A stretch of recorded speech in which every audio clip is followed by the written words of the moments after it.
Assalamualaikum warahmatullahi wabarakatuh. Kembali lagi di channel Kelambu Hitam bersama saya Lukman yang akan selalu membawakan cerita horor untuk menemani aktivitas kalian semua. Gimana kabarnya teman-teman semua?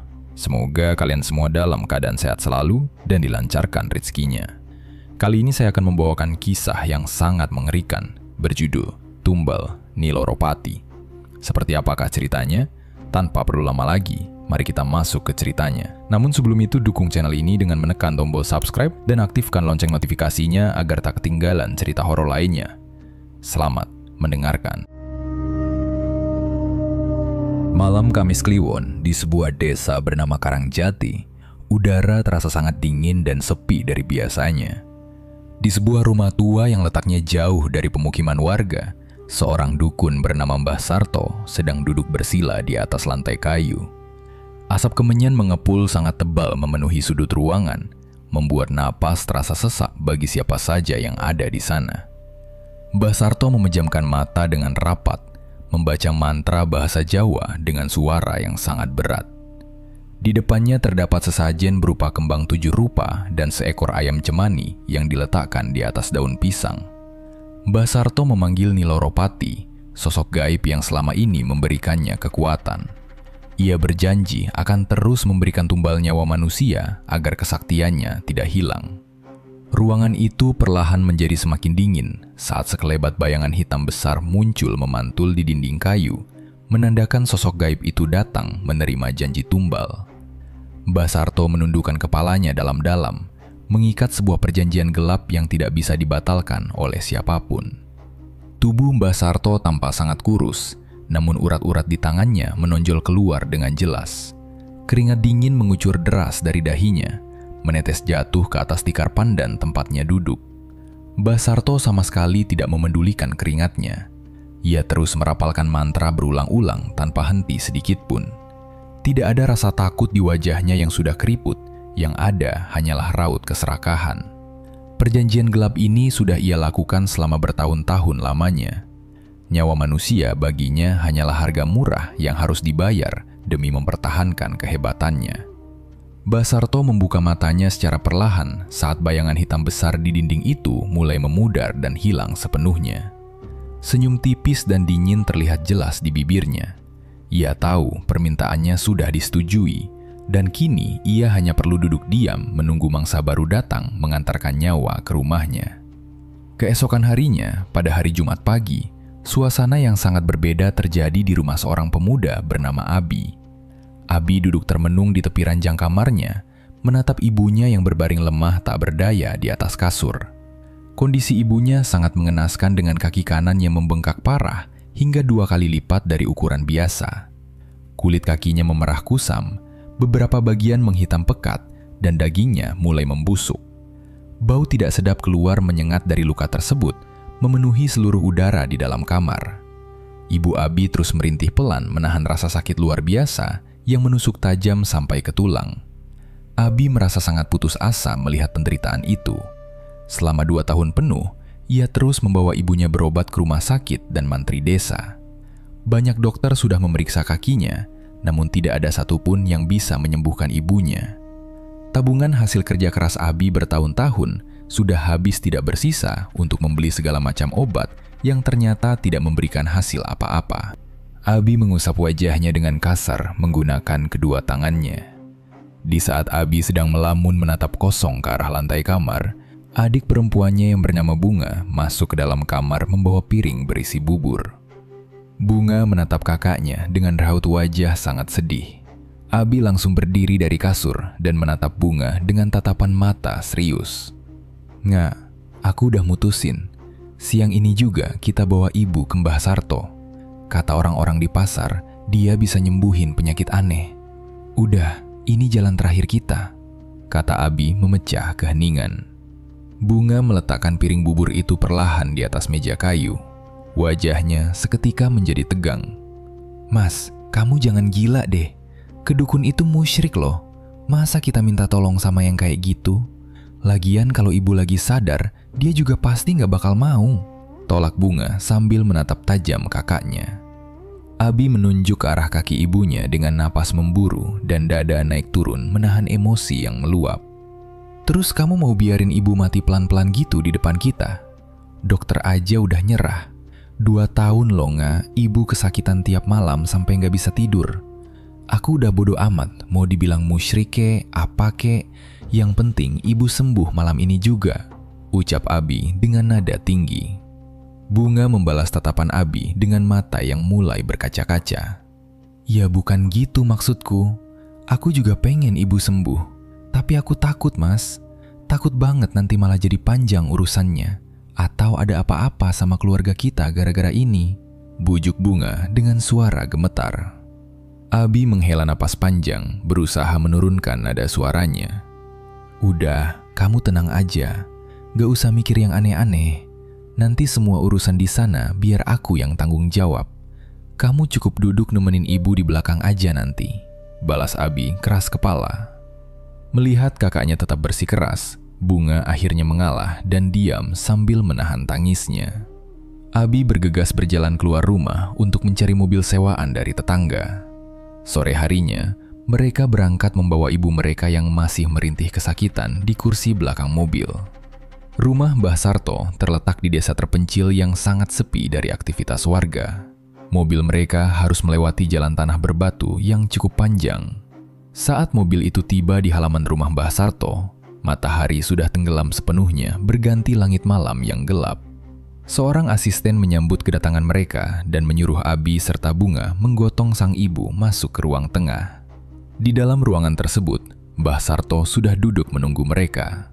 Sebelum ritual penyembuhan dimulai, asisten tersebut meminta Abi mencatat nama dan tanggal lahir ibunya di sebuah buku catatan usang. Abi menulis semua data itu dengan tangan gemetar. Setelah selesai, Mbah Sarto mulai membaca mantra berbahasa Jawa dengan suara yang sangat pelan namun terdengar jelas. Ia memejamkan mata dan menggerakkan kedua tangannya di atas kaki ibu Abi tanpa memberikan sentuhan kulit sama sekali. Hanya dalam hitungan menit, kejadian aneh dan tidak masuk akal terjadi di depan mata Abi dan Bunga. Kaki ibu mereka yang bengkak besar itu perlahan-lahan mulai kempes menyusut. Kulit yang tadinya memerah pekat memudar kembali menjadi warna kulit normal. Ibu Abi seketika berhenti merintih dan membuka matanya lebar-lebar. Ia bisa menggerakkan kakinya tanpa merasakan sakit. Bahkan ia langsung bisa duduk sendiri di atas tikar. Abi dan Bunga terdiam kaku melihat kejadian nyata tersebut. Setelah ritual selesai, asisten Mbah Sarto menghampiri Abi dan menyerahkan sebuah bungkusan kecil berupa kain hitam. Ia berpesan dengan tegas agar jimat tersebut dipasang di atas pintu rumah supaya penyakitnya tidak datang lagi. Abi menerima kain hitam itu dengan telapak tangan yang sangat dingin. Ia melihat ibunya yang kini bisa berdiri tegak berjalan keluar menuju mobil. Meski merasa sangat lega karena ibunya sembuh, dada Abi tiba-tiba berdebar dengan sangat kencang. Perjalanan pulang menuju rumah mereka terasa sangat sepi. Tidak ada orang yang banyak bicara di dalam mobil malam itu. Setibanya di rumah, Abi langsung menempelkan bungkusan kain hitam itu di atas pintu utama sesuai pesan asisten dukun tersebut. Ibunya akhirnya bisa tidur sangat nyenyak malam itu tanpa ada lagi suara rintihan kesakitan. Hari Sabtu dan Minggu berlalu dengan tenang. Abi seharusnya merasa senang melihat ibunya sudah bisa berjalan ke dapur dan makan dengan normal. Namun, setiap kali mata Abi melihat kain hitam di atas pintu rumahnya, napasnya selalu menjadi sesak. Pagi hari Senin tiba, Abi harus kembali menghadapi kehidupan nyata di tempat kerjanya. Abi bekerja sebagai penjaga toko barang antik peninggalan zaman dulu di pusat kota. Pagi itu toko masih sepi pengunjung, tetapi suara teriakan bos toko terdengar sangat keras memenuhi seluruh ruangan. Pria tua dengan perut buncit itu berdiri tegak di depan meja kasir. Wajah bos toko itu merah padam menahan marah. Abi hanya bisa menundukkan kepala dalam-dalam menghadap lantai. Abi sudah datang terlambat 3 hari berturut-turut dan bosnya benar-benar sudah habis kesabaran melihat tingkah lakunya. Bos toko melempar buku catatan keuangan ke atas meja kaca sampai menimbulkan suara bantingan yang sangat keras. "Kamu ini niat kerja apa enggak sih? Tiap hari datang telat terus. Giliran minta kasbon aja paling cepat nomor 1, bentak bos toko sambil menunjuk wajah Abi. Abi meremas ujung kemejanya dengan kedua tangan yang bergetar.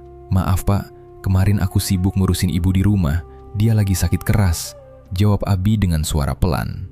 Ah, alasan aja kamu ini. Denger ya, gajimu bulan ini udah habis aku potong buat bayar hutang kasbonmu bulan lalu.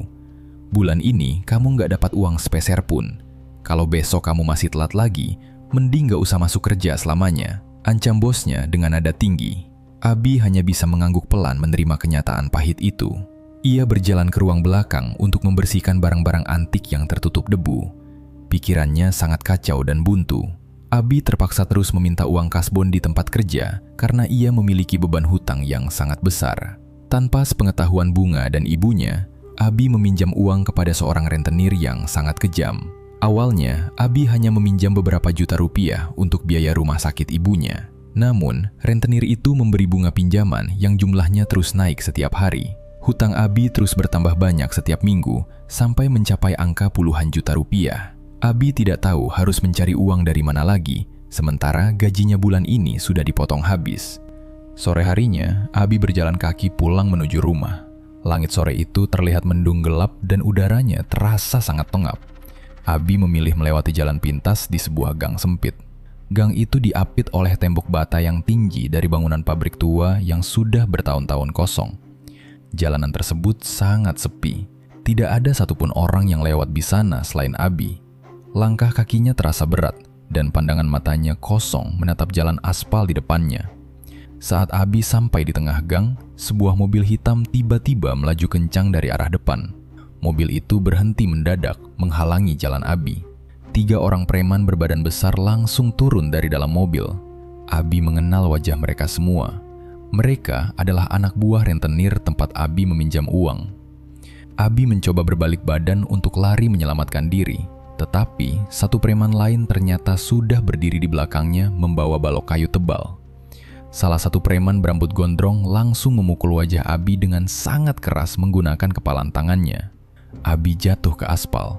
Sudut bibirnya pecah dan mengeluarkan darah segar. Belum sempat Abi berdiri, preman yang lain menendang bagian perut Abi berkali-kali. Abi mengerang menahan rasa sakit. 3 preman itu terus memukul, menendang, dan menginjak tubuh Abi secara bergantian tanpa ampun sama sekali. Abi meringkuk di atas jalanan aspal.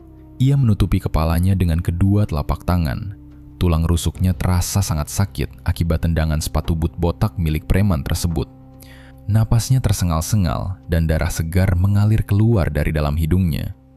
Abi tidak memiliki tenaga sama sekali untuk berteriak meminta pertolongan warga sekitar. Pintu depan mobil hitam itu terbuka pelan. Bos rentenir yang dipanggil Bos Roni turun dari kursi depan.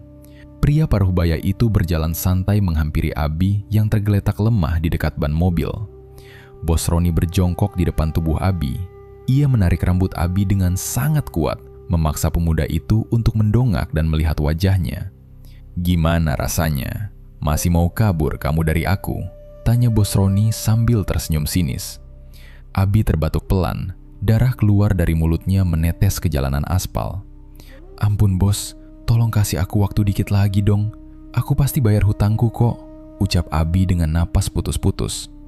Bos Roni tertawa kecil, lalu menampar pipi kanan Abi dengan keras. "Waktu kamu udah habis. Hutangmu tuh numpuk terus tiap hari gara-gara bunganya jalan terus. Sekarang total hutangmu 40 juta.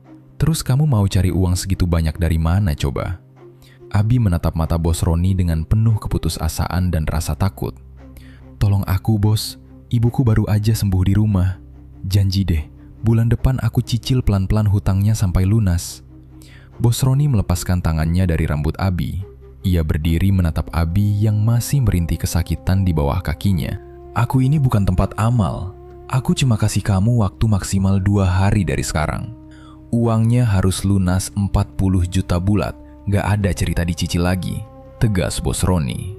Mata Abi terbuka lebar mendengar angka dan batasan waktu tersebut. 2 hari? Ya gak mungkin lah aku bisa dapat uang segitu banyak dalam 2 hari bos. Kasih kelonggaran dikit kenapa sih? Bos Roni menendang bahu kanan Abi dengan ujung sepatunya. "Ya itu urusanmu. Mau kamu pinjem orang kek, ngerampok kek, jual ginjal sekalian. Aku gak peduli sama sekali. Pokoknya 2 hari lagi, uangku harus udah ada di atas meja." "Kalau uangnya belum ada gimana bos?" Tanya Abi dengan suara bergetar ketakutan. Kalau belum lunas, ya nyawamu yang jadi gantinya. Aku sendiri yang bakal datang bunuh kamu. Atau adik perempuanmu itu bisa aku bawa sekalian buat ganti rugi uangku. Ancam Bos Roni sambil tersenyum lebar. Bos Roni memberi isyarat tangan kepada semua anak buahnya. Mereka langsung masuk ke dalam mobil dan menutup pintu. Mobil hitam itu melaju cepat meninggalkan Abi sendirian di dalam gang yang sepi dan mulai gelap. Malam semakin larut saat Abi tiba di rumahnya. Ia masuk lewat pintu belakang agar Bunga dan ibunya tidak melihat wajahnya yang babak belur. Di kamar mandi yang redup, Abi membasuh darah yang mengering di bibirnya. Rasa perih air mengalir tidak sebanding dengan rasa takut di kepalanya. Ancaman pembunuhan Bos Roni terus terngiang berulang kali. Ia benar-benar buntu. Tidak ada teman yang mau meminjamkan uang 40 juta rupiah kepadanya. Tiba-tiba, Abi teringat sesuatu. Saat mengantar ibunya berobat, ia mendengar asisten Mbah Sarto berbicara bahwa dukun tua itu akan pergi keluar kota. Niat jahat langsung muncul di benaknya. Orang seperti Mbah Sarto pasti menyimpan banyak uang tunai di rumah. Tepat pada tengah malam, Abi berdiri di depan rumah Mbah Sarto. Udara malam sangat dingin menembus jaketnya. Keadaan desa terpencil itu sepi, tidak ada satupun lampu warga menyala. Abi mengendap-endap masuk melalui jendela samping rumah yang tidak terkunci rapat. Ia menyalakan senter kecil, menyorot ke sudut ruang tengah tempat ritual ibunya dilakukan. Bau kemenyan masih tertinggal pekat di udara. Ia menyelinap masuk ke kamar utama. Di sudut ruangan itu, Abi melihat sebuah peti kayu diletakkan di bawah meja. Jantungnya berdetak kencang. Ia yakin uang hasil praktik disimpan di sana. Abi mencongkel gembok karatan peti itu menggunakan besi dari rumah. Terdengar bunyi patahan keras di malam yang sepi. Abi segera membuka penutup peti kayu dengan napas memburu, berharap melihat tumpukan uang kertas. Namun, harapan Abi hilang saat melihat isi peti itu. Tidak ada uang kertas sepeser pun. Di atas kain merah lusuh, hanya ada sebuah keris pusaka kuno. Bentuk keris itu aneh. Bilahnya berlekuk banyak dan gagangnya berwarna hitam. Abi merasa sangat kecewa. Ia mengacak-acak isi peti mencari uang, tetapi memang tidak ada apa-apa lagi selain keris tersebut. Waktu terus berjalan, dan ia harus mendapatkan uang malam ini juga untuk Bos Roni. Abi akhirnya meraih keris pusaka itu dengan nekat. Barang antik seperti ini pasti bisa dijual dengan harga sangat mahal kepada kolektor. Abi membungkus keris itu dengan kain merahnya, memasukkannya ke dalam tas, lalu bergegas melompat keluar dari jendela tanpa menyadari akibat perbuatannya. Pada waktu yang sama, jauh di kota lain, kejadian mengerikan menimpa Mbah Sarto. Pengambilan paksa keris dari peti asalnya memutus ikatan gaib sang dukun. Mbah Sarto yang sedang tidur di kamar tiba-tiba terbangun dengan mata terbuka lebar. Ia mencengkeram dadanya sambil berteriak kesakitan. Tubuh rentanya kejang-kejang di atas kasur. Darah segar keluar dari hidung, mulut, dan kedua telinganya secara bersamaan. Napas Mbah Sarto putus-putus, seolah ada tangan tidak terlihat mencekik lehernya dengan kuat. Ia mencoba merangkak turun untuk meminta bantuan, tetapi kakinya mati rasa. Penyakit aneh itu menyerang tubuhnya sangat cepat sebagai hukuman karena barang perjanjiannya diambil orang. Ia terkapar di lantai menahan sakit parah di seluruh badannya. Keesokan harinya, pada waktu siang hari, Abi mendatangi rumah seorang pria tua kaya raya di pusat kota. Pria tua itu suka mengoleksi barang antik dengan harga tinggi. Abi duduk berhadapan dengan pria tua itu di ruang tamu yang besar, lalu menyerahkan keris curian tersebut ke atas meja. Pria tua itu memakai kacamata, meneliti bentuk keris itu dengan tatapan mata kagum. Ia membolak-balikan keris tersebut sambil menganggukkan kepalanya perlahan. Ia menyentuh setiap bagian keris dengan hati-hati. Abi duduk diam memperhatikan reaksi pria tua itu dengan jantung yang berdebar kencang, berharap keris curian itu laku terjual hari ini juga. Ini luar biasa banget. Seumur hidup aku ngumpulin barang antik, jarang banget lihat keris dari zaman kerajaan yang masih utuh kayak gini. Pamornya juga masih kelihatan jelas. Kamu dapat barang ini dari mana aslinya? Tanya pria tua itu dengan wajah bersemangat. Abi menelan ludah, berusaha bersikap sangat tenang di kursinya. Itu murni barang peninggalan kakekku, Pak. Aku nemu pas lagi bongkar lemari pakaian tua di rumah. Rencananya mau aku jual cepat, soalnya aku lagi butuh uang banget buat bayar hutang ke orang dalam waktu 2 hari ini. Pria tua itu tersenyum lebar, lalu meletakkan keris tersebut kembali ke atas meja kayu. Ya udah, kamu datang ke orang yang tepat. Kebetulan aku lagi cari barang model begini buat koleksi pribadi. Kalau barangnya sebagus ini, aku berani bayar tunai 100 juta rupiah. Gimana? Setuju nggak kamu sama harganya?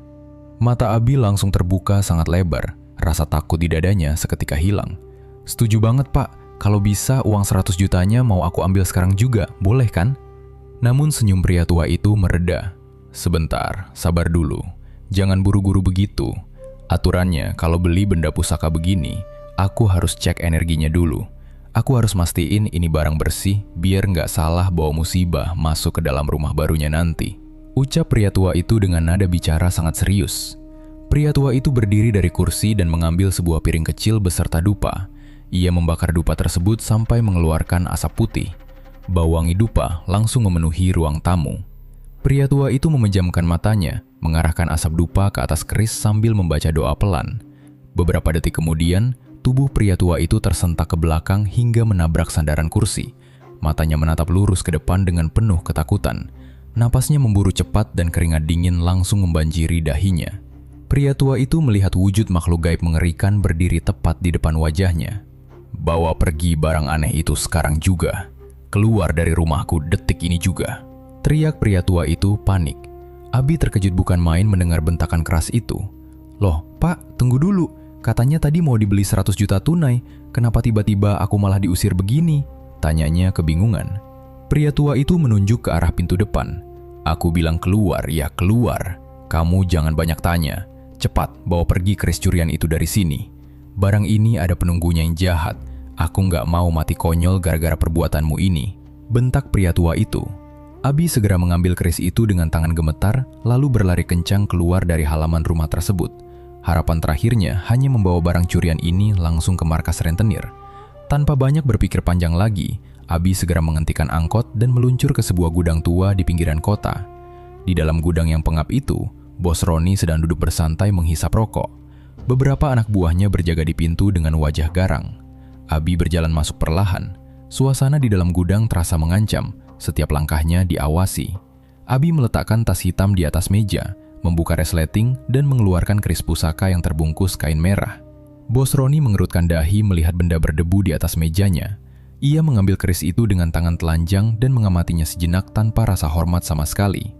Cuma ini bayaranmu. Mana uang 40 juta yang aku minta kemarin? Kamu malah bawa besi karatan ke sini.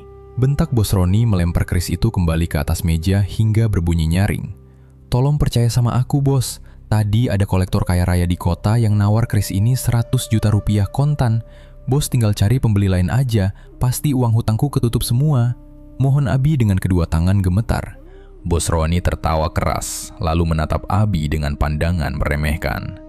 Kamu pikir aku ini tukang loak apa? Aku ini rentenir.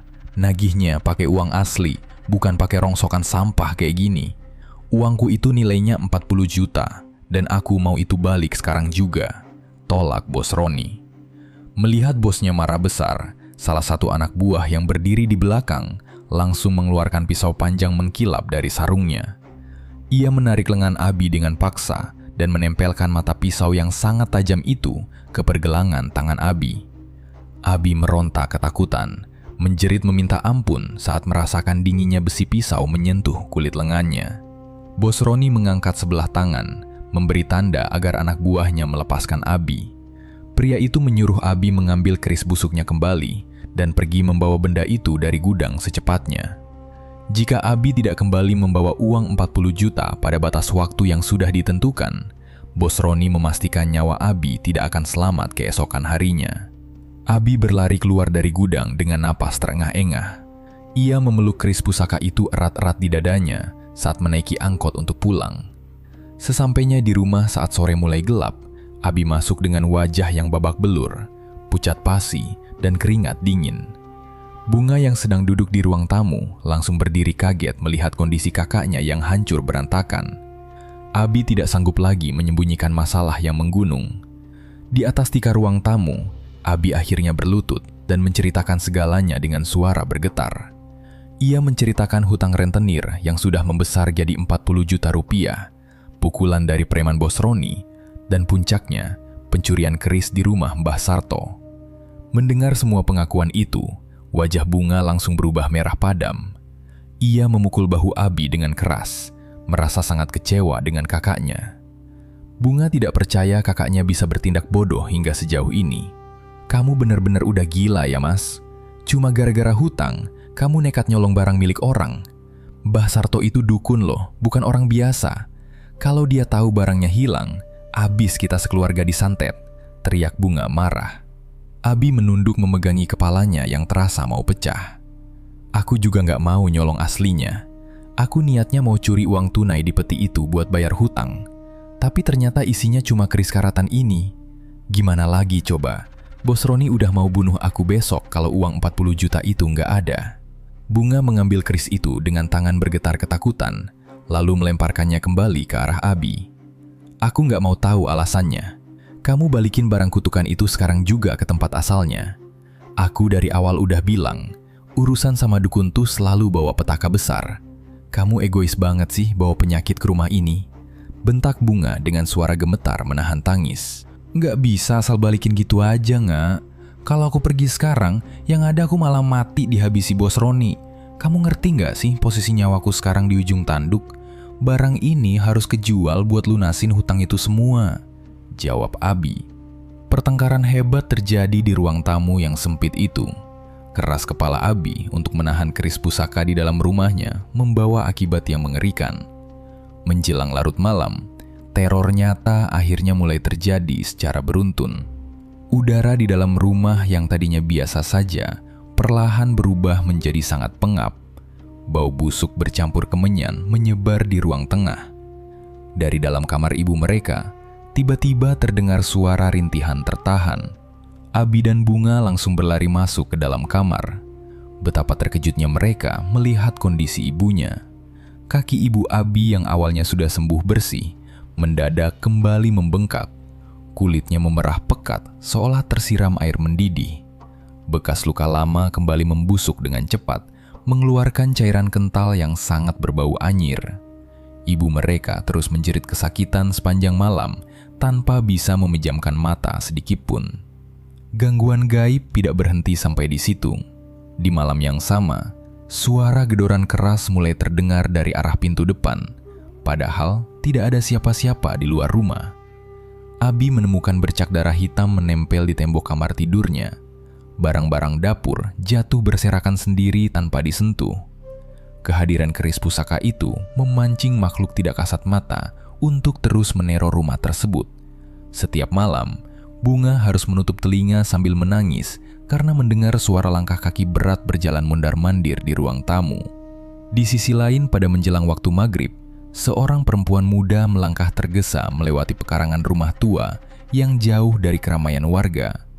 Ia adalah Mala, anak kandung Mbah Sarto. Wajah Mala terlihat sangat tegang menahan lelah perjalanan jauh dari perantauan. Sudah bertahun-tahun lamanya ia pergi meninggalkan desa Karangjati dan bersumpah tidak akan pernah mau menginjakan kakinya lagi di rumah ini. Dulu, Mala kabur dari rumah karena merasa muak melihat ayahnya terus mengabdi pada ilmu hitam dan selalu menggunakan darah manusia sebagai persembahan gaib. Namun sore ini, Mala terpaksa melanggar sumpahnya sendiri. Ia mendapat kabar buruk dari warga desa bahwa Mbah Sarto sedang jatuh sakit parah dan hidupnya tinggal menunggu hari. Mala menggeser pintu kayu rumah ayahnya perlahan, disambut oleh bau dupa yang sangat menyengat hidungnya. Asisten Mbah Sarto sudah berdiri menunggu kedatangan Mala di ruang tengah dengan raut wajah sangat cemas. Asisten itu menganggukkan kepala memberi hormat, lalu segera menunjuk ke arah kamar utama. Mala berjalan masuk ke dalam kamar yang sangat gelap. Ia menyalakan lampu kecil di sudut ruangan. Di atas kasur kapuk yang lusuh, terbaring tubuh Mbah Sarto yang sudah sangat kurus menyerupai tulang terbungkus kulit. Kondisi Mbah Sarto sangat mengenaskan. Darah hitam pekat mengering di hidung dan sudut bibirnya. Napasnya terdengar sangat berat dan putus-putus. Matanya melotot kosong menatap langit-langit kamar tanpa berkedip. Melihat penderitaan ayahnya, rasa benci di hati Mala perlahan memudar digantikan oleh rasa iba. Ia duduk di pinggir kasur, menggenggam tangan ayahnya yang terasa sangat dingin seperti mayat. Mbah Sarto perlahan menoleh ke arah Mala. Ia mencoba berbicara, tetapi suaranya hanya terdengar seperti suara dengungan pelan dari kerongkongannya. "Maafkan Bapak, Ndu. Bapak udah banyak nyusahin kamu selama ini. Cuma kamu satu-satunya darah daging Bapak yang tersisa," ucap Mbah Sarto pelan dengan air mata yang menetes membasahi pipinya yang keriput. Mala menahan tangisnya. Ia mengusap dahi ayahnya dengan tangan gemetar. Ia tahu bahwa ayahnya sedang meregang nyawa bukan karena sakit biasa, melainkan karena efek pemutusan paksa ikatan gaib. Malam itu juga, sekitar pukul 8 malam, Mbah Sarto akhirnya menghembuskan napas terakhirnya. Mata tuanya masih melotot dan tangannya mencengkeram kuat selimut kasur, meninggalkan kengerian bagi siapa saja yang melihat jasadnya. Mala menangis sejadi-jadinya di samping tubuh kaku ayahnya. Ia tidak menyangka kepulangannya hanya untuk melihat detik-detik kematian ayahnya. Setelah selesai membersihkan jasad ayahnya dan mengurus pemakaman untuk besok pagi, Mala duduk termenung di ruang tamu rumah. Pikiran Mala sangat kosong. Tiba-tiba, asisten Mbah Sarto berjalan menghampiri Mala. Asisten itu duduk bersila di hadapan Mala dengan wajah yang sangat tegang dan penuh ketakutan. Ia menatap ke arah kamar tempat jasad Mbah Sarto dibaringkan, lalu kembali melihat ke arah wajah Mala. "Mbak Mala, ada hal penting soal keris pusaka Bapak yang harus Mbak tahu sekarang juga. Tolong dengerin saya baik-baik. Ini menyangkut nyawanya Mbak Mala sendiri ke depannya," kata asisten itu dengan suara sangat serius. Mala menatap asisten tersebut kebingungan. "Keris pusaka? Emangnya ada apa sama keris itu? Bukannya keris itu hilang dicuri orang kemarin malam?" tanya Mala tidak mengerti arah pembicaraan.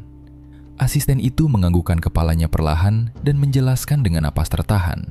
"Iya, kerisnya memang dicuri, tapi keris itu bukan barang sembarangan. Mbah Sarto itu hidup pakai ikatan perjanjian darah sama penunggu keris bernama Niloropati.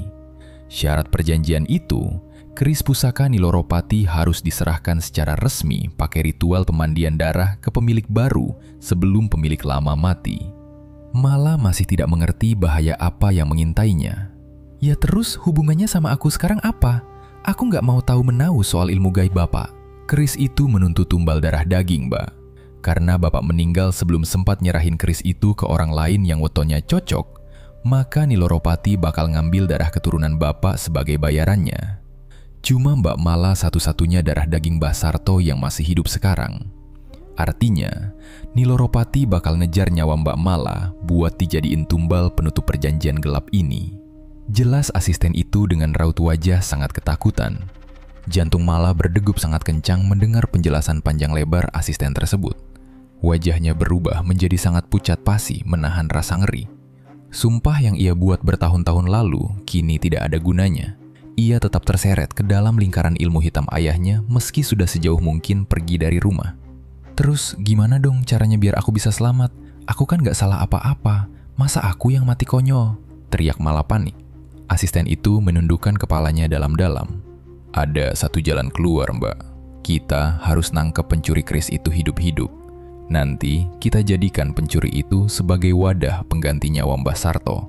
Niloropati bisa ditipu pakai tumbal manusia pengganti, asalkan ritualnya dilakukan secara sah. Mbak cuma perlu nipu pencuri itu buat nasi tumbal darah keluarganya." Pikiran Mala sangat kacau. Keputusasaan menguasai batinnya. Ia sangat benci ilmu hitam, namun nyawanya sekarang berada di ujung tanduk ancaman gaib. Ketakutan mati mendadak membuat Mala mengabaikan semua moralitasnya. "Apapun caranya, cari pencuri keris itu sekarang juga. Kerahkan semua orang suruhan Bapak buat lacak kemana arah keris pusaka itu dibawa pergi. Aku nggak mau mati buat nebus dosa-dosa gelap Bapak selama di dunia ini," perintah Mala dengan tangan gemetar, namun penuh ketegasan absolut. Asisten itu mengangguk mengiyakan perintah Mala dan langsung pergi ke belakang rumah untuk menyiapkan pencarian malam itu juga. Suasana di rumah Abi jauh lebih mengerikan dari biasanya.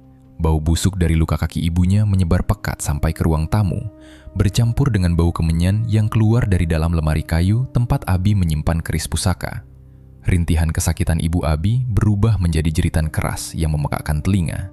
Kulit kakinya yang menghitam mulai mengelupas, mengeluarkan nanah bercampur darah kental. Bunga menangis histeris di samping ranjang ibunya, mencoba membersihkan luka busuk itu menggunakan kain basah.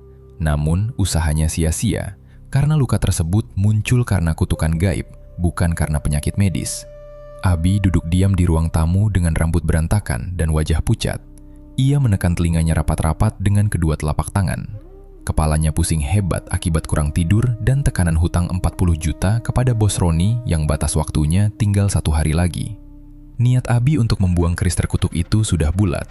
Ia berdiri dengan gemetar, berjalan menuju lemari kayu untuk mengambil barang curiannya. Namun, tepat saat tangannya menyentuh gagang lemari, telepon genggamnya berdering nyaring di atas meja. Abi tersentak kaget. Ia mengangkat telepon itu dengan tangan bergetar hebat. Di ujung telepon, suara seorang pria terdengar berat. "Mas Abi, saya temannya Bapak yang tempo hari nolak keris Mas Abi. Saya dengar Mas punya keris Nogotopo kuno. Saya mau tebus keris itu dengan mahar 75 juta rupiah kontan. Besok pagi saya bawa uangnya." Abi terdiam mendengar tawaran yang sangat besar itu.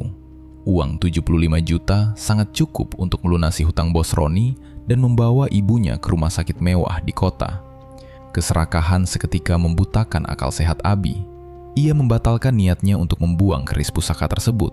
Ia mengunci kembali lemari kayunya erat-erat, memutuskan untuk menahan keris itu 1 malam lagi demi uang puluhan juta yang dijanjikan.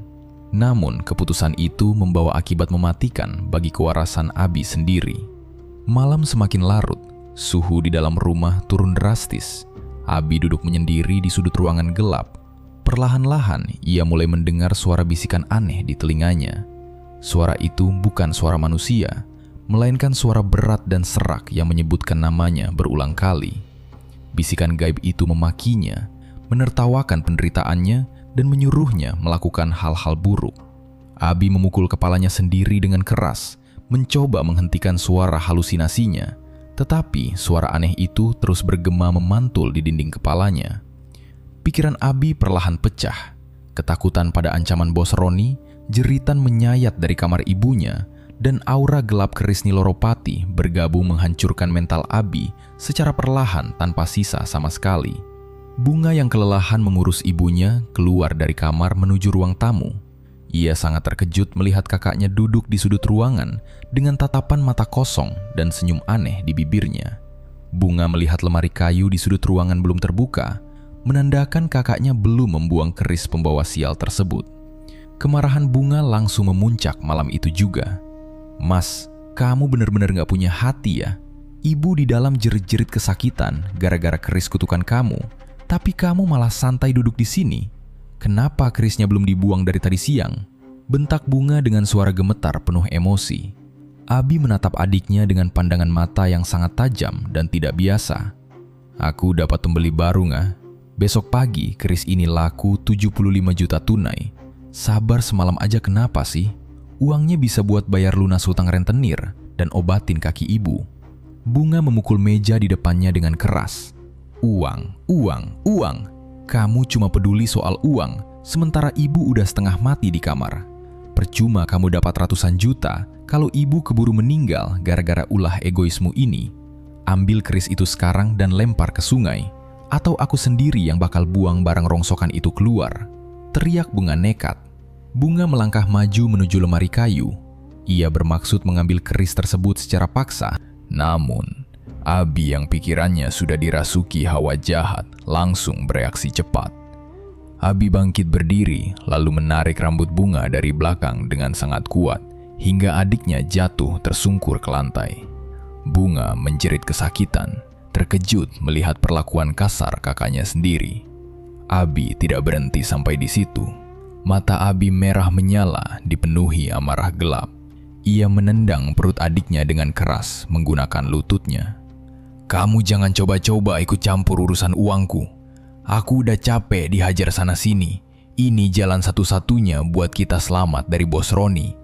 Kamu cuma anak kecil yang gak tahu apa-apa," bentak Abi dengan suara kasar.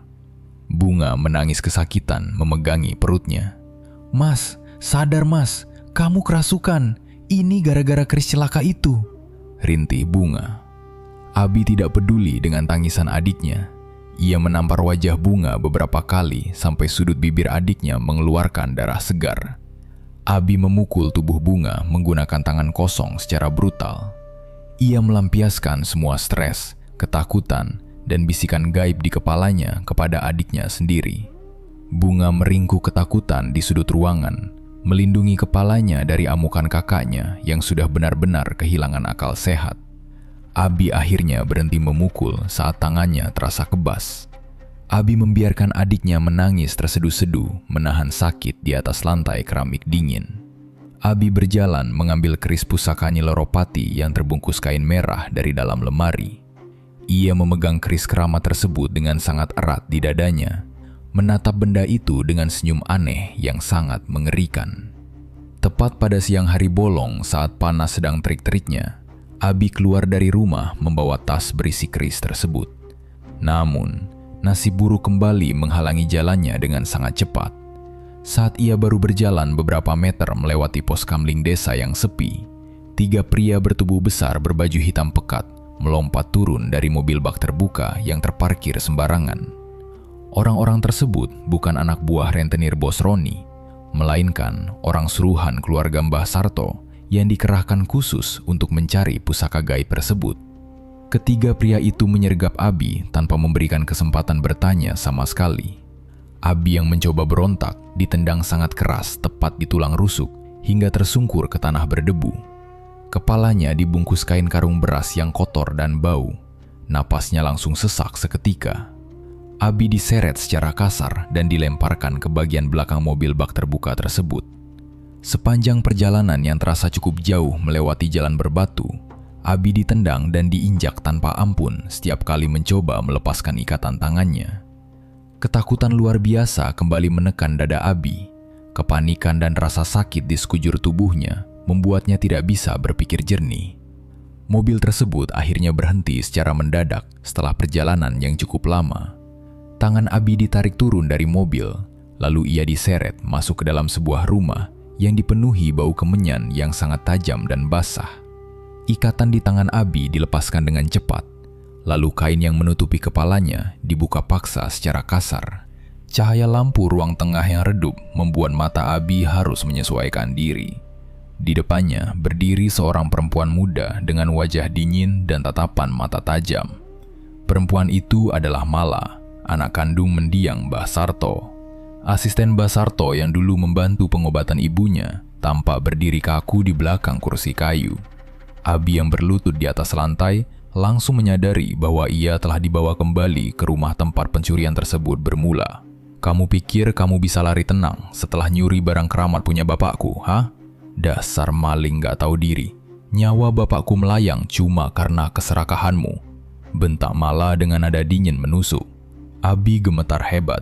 Ia menundukkan kepalanya, bersujud di kaki Mala sambil terisa menangis memohon belas kasihan.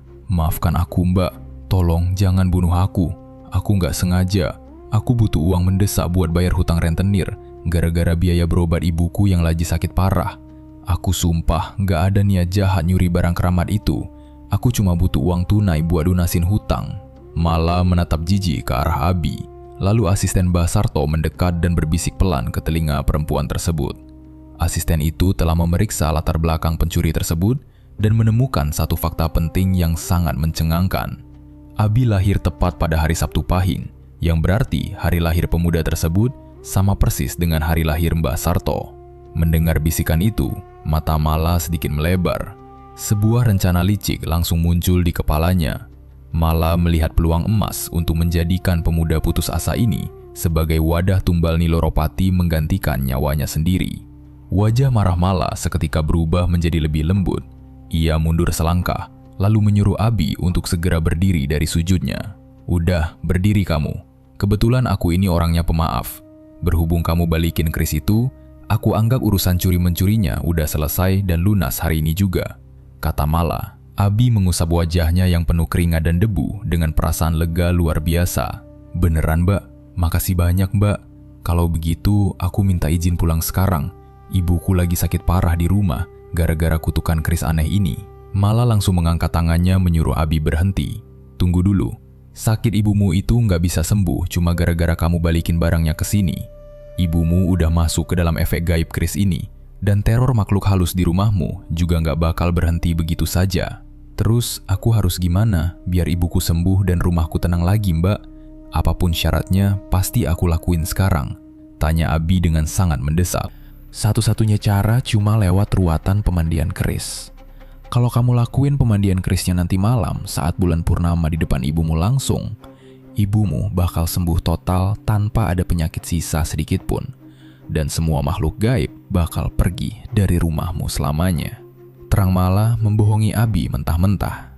Abi mengangguk cepat tanda setuju tanpa berpikir panjang sama sekali. Iya Mbak, aku mau lakuin pemandian kerisnya. Terus syaratnya apa? Tanyanya panik. Syaratnya cuma satu. Pemandian itu harus pakai air suci dan beberapa tetes darah segar langsung dari ibumu. Darah itu bakal nutup kutukannya, ucap Mala. Asisten Mbah Sarto yang berdiri di belakang langsung melangkah maju mencoba menghentikan pembicaraan tersebut. Mbak Mala, tolong dipikir ulang. Kasihan pemuda ini kalau ditipu. Ini kejam banget. Ibunya lagi sakit malah mau dimanfaatkan sebagai pembuka jalan. Asisten itu menegur pelan. Mala memutar tubuhnya dengan cepat, menatap tajam ke arah mata asisten ayahnya. Kamu diem aja. Kamu mau lihat aku yang mati ditarik Niloropati malam ini gara-gara mewarisi kutukan sialan ini. Kalau kamu merasa iba, kamu gantiin posisiku jadi tumbalnya aja sekalian. Ancam Mala tidak peduli. Asisten itu langsung terdiam menundukkan kepala. Mala lalu memberikan keris pusaka Niloropati beserta sebotol kecil air mawar dan pisau belati berkarat kepada Abi yang tidak tahu apa-apa. Ia memberikan petunjuk tata cara pemandian dengan detail palsu agar Abi mengikutinya dengan patuh. Abi menerima semua benda tersebut dengan penuh semangat penyelamatan diri. Abi diantarkan pulang oleh anak buah Mala menjelang matahari terbenam. Abi turun dari mobil bak terbuka dengan langkah yang terasa lebih ringan membawa tas hitam tersebut. Abi meletakkan tas hitam di atas tikar ruang tengah, menatap benda di dalamnya dengan penuh harap. Ia percaya malam bulan purnama ini akan mengakhiri penderitaan keluarganya. Abi menyiapkan mangkuk kecil dan menyalakan lampu minyak di sudut ruangan. Udara malam mulai terasa sangat dingin menembus celah dinding papan. Sambil menunggu waktu yang tepat, ia membersihkan lantai kamar ibunya perlahan. Abi tidak sadar semangat di dadanya adalah jalan menuju kehancuran yang direncanakan rapi oleh Mala demi menyelamatkan nyawanya sendiri dari ancaman penunggu keris tersebut. Mala merangkak naik saat bulan purnama bersinar terang menyinari desa Karangjati. Tepat pada pertengahan malam, terdengar ketukan pintu dari luar. Abi bergegas membuka pintu dan melihat Mala berdiri memakai pakaian serba hitam. Dua anak buahnya langsung berjaga di pekarangan. Mala melangkah masuk dengan wajah dingin, lalu mengunci pintu utama dari dalam dengan sangat rapat. Ia memastikan tidak ada jendela yang terbuka. Abi membawa Mala masuk ke dalam kamar ibunya yang pengap. Ibunya terbaring lemah di atas kasur, matanya terpejam menahan sakit, tubuhnya berkeringat dingin. Mala menyuruh Abi duduk bersila tepat di depan tubuh ibunya yang kaku.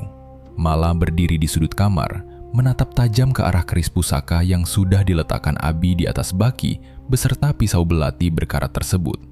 Abi menatap wajah ibunya dengan tangan gemetar. Keraguan muncul saat ia melihat pisau belati berkarat itu. Mala yang melihat keraguan Abi langsung menegurnya dengan tegas memecah keheningan kamar. Kamu tunggu apa lagi, Bi? Cepat pegang pisau itu sekarang.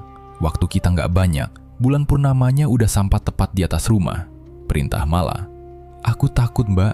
Ibuku badannya lemah banget. Nanti kalau dia kesakitan pas diiris lengannya gimana? Tanya Abi dengan suara bergetar. Itu cuma sakit sebentar aja, Bi. Habis darahnya netes ke keris, ibumu langsung sembuh total. Kamu mau lihat ibumu mati membusuk malam ini gara-gara kebanyakan mikir? Bentak Mala. Mendengar ancaman itu, Abi menuruti perintah Mala. Ia menggenggam gagang pisau kuat-kuat. Mala memejamkan mata, menangkupkan kedua tangan di depan dada, lalu mulai membacakan mantra pemanggil sosok gaib Niloropati dalam bahasa Jawa. Saat mantra dibacakan secara berulang-ulang, suhu di dalam rumah mendadak turun drastis menjadi sangat dingin. Cahaya lampu minyak bergoyang kencang, padahal tidak ada angin yang masuk. Tepat pada momen tegang itu, suara gedoran keras tiba-tiba terdengar menghantam pintu depan. Bunga baru kembali bersama beberapa warga setelah mendengar obrolan anak buah Mala tentang rencana jahat tersebut. Bunga memukul pintu sekuat tenaga. "Mas Abi, buka pintunya mas. Kamu ditipu mentah-mentah sama perempuan jahat itu. Dia bohong soal penyembuhan ibu," teriak Bunga. Suara gedoran semakin keras saat warga ikut mendobrak pintu yang dikunci rapat dari dalam. "Berhenti mas, jangan lakuin ritualnya. Perempuan itu cuma mau jadiin kamu budak baru buat gantiin nyawanya sendiri di pesugihan. Chris itu butuh tumbal darah keluarga kita, bukan obat. Cepat buka pintunya sebelum terlambat, mas." Jeritan Bunga terdengar sangat jelas menembus dinding papan rumah, membawa kepanikan luar biasa. Abi tersentak kaget mendengar teriakan adiknya dari luar. Tangannya memegang pisau tertahan di udara. Ia menatap Mala dengan wajah bingung dan ketakutan. "Mbak, beneran apa maksud omongan Bunga di luar sana? Mbak janji ritual ini murni cuma buat nyembuhin ibu kan? Bukan buat hal lain kayak tumbal pesugihan?" tanya Abi panik. Mala membuka matanya lebar-lebar. Wajahnya terlihat sangat marah dan terdesak.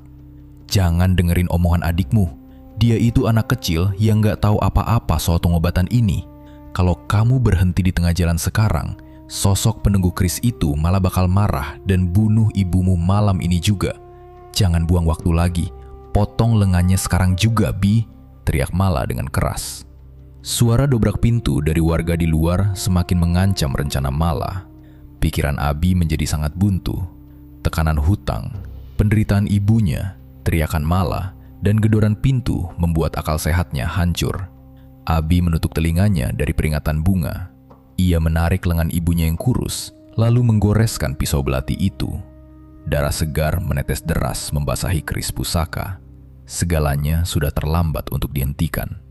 Begitu darah segar mengenai permukaan keris, benda kuno itu bergetar hebat memancarkan hawa panas yang menyengat. Lampu minyak di sudut kamar padam seketika, membuat ruangan gelap gulita. Bau kemenyan yang sangat tajam menyumbat pernapasan Abi. Di tengah kegelapan, kabut hitam pekat berputar sangat cepat di atas keris. Kabut itu perlahan membentuk wujud sesosok makhluk halus yang sangat tinggi menyentuh langit-langit kamar, menatap tajam ke arah Abi. Mala tertawa keras di sudut ruangan, merasa lega karena nyawanya telah selamat dan tumbalnya resmi berpindah tangan. "Makasih buat darahnya, Bi. Sekarang kamu dan keluargamu yang jadi babu Chris ini selamanya," ucap Mala sebelum berlari keluar melewati pintu belakang. Abi jatuh terduduk lemas di lantai. Kesadaran menghantamnya keras. "Gak mungkin, aku salah langkah. Ampun, tolong jangan ambil nyawa ibuku malam ini. Aku cuma mau dia sembuh. Aku sama sekali gak mau jadi tumbal barang ini," teriak Abi menangis histeris meratapi kebodohannya. Di luar rumah, Bunga dan para warga akhirnya menyerah mendobrak pintu yang seolah ditahan kekuatan gaib sangat besar. Merasakan hawa jahat dari dalam rumah, orang-orang di luar secara serempak mulai membacakan ayat suci Al-Quran dengan suara sangat keras. Lantunan doa bergema di tengah malam purnama, mencoba menembus dinding rumah yang sudah dikuasai kegelapan penuh. Namun di dalam kamar, ayat suci itu tidak mampu menghentikan penderitaan yang sudah terikat perjanjian darah. Ibu Abi membuka matanya lebar-lebar. Urat-urat di wajahnya menonjol keluar berwarna hitam. Ibu Abi menjerit dengan suara melengking yang tidak terdengar seperti suara manusia normal. Kakinya yang membusuk justru semakin hancur mengeluarkan cairan nanah kemerahan. Abi hanya bisa menutup wajah dengan kedua tangan, menangis meraung di lantai dingin. Lantunan ayat suci dari luar dan suara jeritan kesakitan ibu Abi di dalam ruangan terus beradu. Suara jeritan itu terdengar semakin keras tanpa bisa dihentikan. Cerita pun berakhir. Terima kasih buat teman-teman yang udah menyimak cerita ini sampai akhir. Buat teman-teman yang baru bergabung, jangan lupa untuk subscribe dan aktifkan lonceng notifikasinya. Nantikan cerita horor terbaru dari Kelambu Hitam. Saya Lukman mohon pamit undur diri. Wassalamualaikum warahmatullahi wabarakatuh.